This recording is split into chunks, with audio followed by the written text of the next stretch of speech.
اعوذ باللہ من الشیطان الرجیم بسم اللہ الرحمن الرحیم۔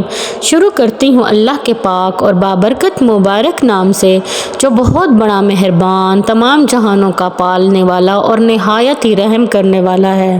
میرے پیارے عزیز اور محترم بہن بھائیوں، السلام علیکم ورحمۃ اللہ وبرکاتہ۔ آج کی اس ویڈیو میں آپ کو نماز کی اہمیت اور نماز کی فضیلت بتاؤں گی کہ ہماری زندگی میں نماز کی کیا اہمیت ہے اور کتنا ہماری زندگی میں نماز کی اہمیت اور فضیلت ہے۔ اللہ تعالیٰ کے یہاں سب سے محبوب عمل یہ ہے کہ وقت پر نماز پڑھنا۔ صحیح بخاری اور مسلم کی حدیث ہے کہ رسول کریم صلی اللہ علیہ وآلہ وسلم سے سوال کیا گیا، رسول کریم صلی اللہ علیہ وسلم سے سوال یہ کیا گیا، ای عمل احب الی اللہ، کون سا عمل اللہ تعالیٰ کے یہاں سب سے زیادہ محبوب ہے؟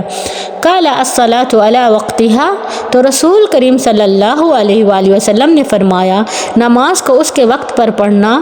صحابی نے فرمایا پھر اور کون سا عمل؟ آپ صلی اللہ علیہ وسلم نے فرمایا ثم البر الوالدین، والدین کے ساتھ نیکی کرنا۔ صحابی نے پھر سوال کیا اور کون سا عمل اللہ تعالیٰ کو سب سے زیادہ محبوب ہے؟ آپ صلی اللہ علیہ وآلہ وسلم نے فرمایا قال الجہاد فی سبیل اللہ، اللہ کی راہ میں دین کو سربلند کرنے کے لیے کوشش کرنا، جہاد کرنا۔ نماز کو وقت پہ پڑھنا۔ نماز دین اسلام کے اہم رکن میں سے دوسرا اہم اور ضروری رکن ہے۔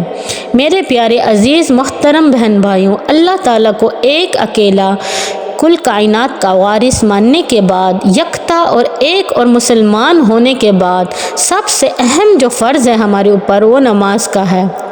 سب سے اہم جو رکن ہے، توحید کے بعد سب سے اہم رکن نماز کا ہے، کیونکہ زکوٰۃ اس شخص کے اوپر فرض ہے جس کے پاس اتنا مال ہو جو زکوٰۃ کے نصاب کو پہنچتا ہے، اور پھر اس پر سال گزر جانے کے بعد تب زکوٰۃ جائز ہوگی اگر اس کے پاس مال ہو، اور اگر اس کے پاس مال ہی نہیں ہے تو زکوٰۃ ایک رکن ہے لیکن اس کی حد تک ساقط ہو جائے گی۔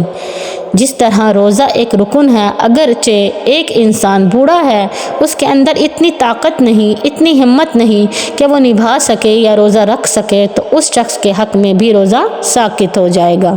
اور حج بھی ایک رکن ہے، لیکن حج فرض اس پر ہوتا ہے جس کے پاس جسمانی طاقت بھی ہو اور مالی طاقت بھی ہو، لیکن نماز کی کوئی وجہ نہیں جو اسے چھوڑا جا سکے، اسے ختم کیا جا سکے۔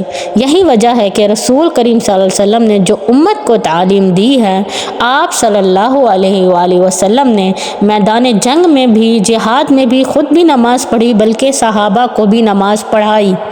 اور صحیح مسلم کی روایت ہے کہ رسول کریم صلی اللہ علیہ وآلہ وسلم نے عمران بن حسن رضی اللہ تعالی عنہ، یہ وہ صحابی ہیں جو 30 سال تک بیمار رہے۔ میرے پیارے بہن بھائیوں، کیا آپ سوچ سکتے ہیں کہ ایک انسان 30 سال تک بیماری میں گزارے؟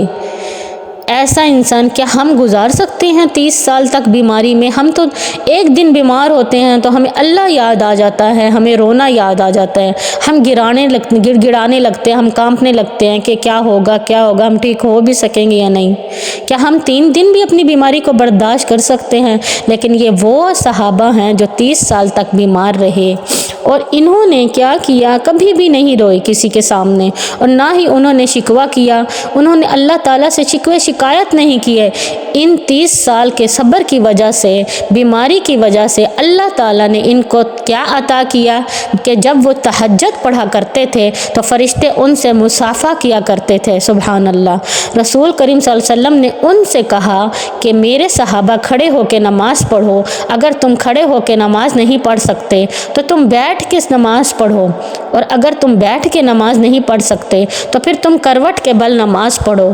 اور دوسری روایات کے الفاظ ہیں کہ اگر تمہارے اندر طاقت نہیں تو تم اشارے سے نماز پڑھو، جس بھی حالت میں ہو اجر تمہیں پورا ملے گا، چھوڑنے کی کوئی اجازت نہیں، تم نماز کو نہیں چھوڑ سکتے۔ تو میں یہی بول رہی تھی کہ اللہ کے یہاں پسندیدہ عمل نماز کو وقت پر پڑھنا، اور نماز اسلام ارکان میں سے توحید کے بعد سب سے اہم رکن ہے۔ اس لیے رسول کریم صلی اللہ علیہ وسلم نے صحابی سے کہا تھا وَإِن قُطِعْتَ او حرقتا کہ تمہارے ٹکڑے کر دیے جائیں اور تمہیں جلا دیا جائے، تم نے اللہ کے ساتھ کسی کو شریک نہیں ٹھہرانا، شرک نہیں کرنا، نماز نہیں چھوڑنی۔ رسول کریم صلی اللہ علیہ وآلہ وسلم نے فرمایا جو شخص 40 دن تک تکبیر اولیٰ کے ساتھ نماز پڑھ لیتا ہے، ہر وقت جماعت کے ساتھ 2 انعام اللہ تعالیٰ اس کے لیے رکھ دیتے ہیں، تو ایک وہ منافق نہیں ہوگا، دوسرا جہنم سے آزاد کر دیا جائے گا۔ سبحان اللہ۔ رسول کریم صلی اللہ علیہ وآلہ وسلم نے فرمایا جو فجر کی نماز باجماعت ادا کر لیتا ہے تو وہ اللہ کی ضمانت اور امانت میں آ جاتا ہے، یعنی اللہ تعالیٰ خود اس کی ضمانت اور امانت میں لے لیتے ہیں۔ قرآن مجید نے اس بات کی نشاندہی کر دی ہے کہ یہ قرآن مجید ایک ہدایت ہے، لیکن ہدایت دیتا کس کو ہے؟ جو اللہ کے متقی لوگ ہیں، جو پرہیزگار لوگ ہیں، جو پرہیزگاروں کی مخالفت نہیں کیا کرتے۔ اس آیات میں 3 صفحات بیان کی گئی جن کا اللہ تعالیٰ پر ایمان ہوتا ہے، اور وہ پھر اس ایمان کی دلیل کیسے دیتے ہیں کہ نماز کو قائم رکھتے ہیں، اللہ تعالیٰ کو ایک مانگتے ہیں، اللہ تعالیٰ کا دیا ہوا اللہ کی راہ میں خرچ کرتے ہیں۔ اللہ تعالیٰ نے قرآن میں فرمایا ہے کہ نماز قائم کرو اور مشرکوں میں سے نہ بنو، کیونکہ مشرک نماز نہیں پڑھتا۔ اس لیے رسول کریم صلی اللہ علیہ وآلہ وسلم نے فرمایا صبح اور عشاء کی نماز کا خاص خیال کیا کرو، کیونکہ صبح اور عشاء کی نماز میں عموماً لوگ پیچھے رہ جاتے ہیں، اور یہ منافق کی نشانی بیان کی گئی ہے۔ تو رسول کریم صلی اللہ علیہ وسلم نے اس حدیث میں یہی بتایا ہے، یہی سمجھایا ہے الصلاۃ وقتہا کہ نماز وقت پر قائم کرو، وقت پر ادا کرو۔ نماز وقت پر پڑھنا یہ اللہ کے یہاں سب سے محبوب عمل ہے۔ اگر آپ نماز کو وقت پر پڑھ لیں تو آپ کے سارے کام آسان ہو جائیں۔ تو میرے پیارے عزیز اور محترم بہن بھائیوں، جس نے اپنی نماز کی حفاظت کی اس نے اپنے دین کی حفاظت کی، اور جس نے نماز کو جان بوجھ کر ضائع کر دیا تو وہ دنیا کے کسی کام میں بھی اچھا عمل نہیں کر سکتا۔ اس لیے صحیح بخاری کی روایت ہے کہ رسول کریم صلی اللہ علیہ وآلہ وسلم نے ارشاد فرمایا صبح کے وقت بھی فرشتے آتے ہیں اور عصر کے وقت بھی فرشتے آتے ہیں۔ اللہ تعالیٰ کو پتہ ہے، اللہ تعالیٰ نے انہیں بھجوایا ہے، اور اللہ تعالیٰ پوچھتے ہیں فرشتوں سے کہ کیا کر رہے تھے میرے بندے؟ فرشتے جواب دیتے ہیں کہ جب ہم ان کے پاس گئے تھے تب بھی وہ نماز پڑھ رہے تھے، اور جب ہم ان کو چھوڑ کے آئے ہیں تب بھی وہ نماز پڑھ رہے تھے۔ تو میرے پیارے عزیز محترم بہن بھائیوں، نماز بہت اہمیت کی حامل ہے ہماری زندگی میں، اور آج کل کا انسان اور آج کل لوگ اکثر یہی بہانہ بنا لیتے ہیں کہ ہمارے کپڑے ناپاک ہیں، ابھی ہمیں نماز نہیں پڑھنی، ابھی کچھ ذرا طبیعت خراب ہے۔ تو اس طرح کی بہانے آگے نہیں چلیں گے، کیونکہ جب موت کا فرشتہ آتا ہے اور وہ جب روح قبض کرے گا وہ یہ بہانے نہیں سنے گا، اور اللہ تعالیٰ سوال کریں گے موت کے بعد کہ جوانی کہاں گزاری اور کہاں گوائی۔ اس لیے عصر کی نماز چھوڑنے کا قیامت والے دن اتنا غم ہوگا کہ بتا نہیں سکتی۔ ایسا غم ہوگا کہ جیسے اس کے پورے رشتہ دار مر گئے ہوں، اس کا پورا مال لٹ گیا ہو۔ یہ حدیث کے الفاظ ہیں، اور نفل نمازوں کی اہمیت اتنی زیادہ ہے، یوں بتائی گئی ہے نفل نمازوں کی اہمیت کہ جب بندہ نفل نماز پڑھتا ہے تو بندہ جب نفل نماز میں آگے بڑھتا ہے تو ایک مقام یہ آ جاتا ہے کہ بندہ اتنا آگے بڑھ جاتا ہے کہ اللہ تعالیٰ اس کا ہاتھ بن جاتا ہے۔ مطلب کہ اگر اس ہاتھ سے وہ کوئی بھی کام لیتا ہے تو اس کا کام بالکل ٹھیک ہو جاتا ہے، بالکل صحیح ہو جاتا ہے، تو اس کے اللہ تعالیٰ اس کی آنکھیں بن جاتا ہے۔ مطلب یہ کہ اسے ہر چیز صحیح کام لیتی ہے، ہر چیز اس کو صحیح نظر آتی ہے، یعنی جو بھی وہ دیکھتا ہے بالکل صحیح دیکھتا ہے۔ اللہ تعالیٰ اس کے کان بن جاتا ہے، مطلب جو بھی وہ سنتا ہے بالکل صحیح سنتا ہے۔ یہ نفل نمازوں کا ثواب ہے، تو آپ یہ سمجھیں کہ فرض نمازوں کی کیا قدر ہوگی۔ سبحان اللہ۔ آج ہم اتنی مصروفیات کا بہانہ بنا لیتے ہیں۔ میرے پیارے عزیز اور محترم بہن بھائیوں، ہمیں اپنے اوپر توجہ دینی چاہیے، ہمیں یہ لاغرضی سے ہٹنا چاہیے، اور اپنے اوپر بھرپور طریقے سے اپنے آپ کو جانچنا چاہیے کہ ہم کیا کر رہے ہیں۔ کیا 24 گھنٹے میں ہمارے پاس تو نماز ادا کرنے کا بھی ٹائم نہیں ہے، نماز ادا کرنے کا بھی وقت نہیں ہے؟ ہم دنیا کے کاموں میں تو لگے ہوئے ہیں، ہم سارا دن گھر کے کاموں تو کرتے رہتے ہیں، سارا دن باہر کے کام تو کرتے رہتے ہیں، لیکن نماز کے لیے ہمارے ذہن میں وہم گمان آ جاتا ہے، بہانے آ جاتے ہیں۔ آج ہم نے اپنے اوپر اتنے کام لاد دیے ہیں کہ اگر جس کا خمیازہ بھگتنا پڑتا ہے تو وہ صرف اور صرف نماز ہے، حالانکہ نماز ادا کرنے کی تاکید اللہ تعالیٰ نے قرآن پاک میں بتا دی گئی ہے۔ سورۃ الانعام میں اللہ تعالیٰ فرماتے ہیں، جو لوگ ایمان لاتے ہیں آخرت پر، وہ ایمان لاتے ہیں اس قرآن پاک پر اور حفاظت کرتے ہیں اپنی نمازوں کی، سب سے زیادہ قریب انسان اللہ تعالیٰ کے نزدیک سجدے میں ہوتا ہے۔ دو سجدوں کے درمیان بیٹھنا، رکوع کے درمیان کھڑے رہنا بخاری کی روایت ہے اور حدیث کے الفاظ ہیں۔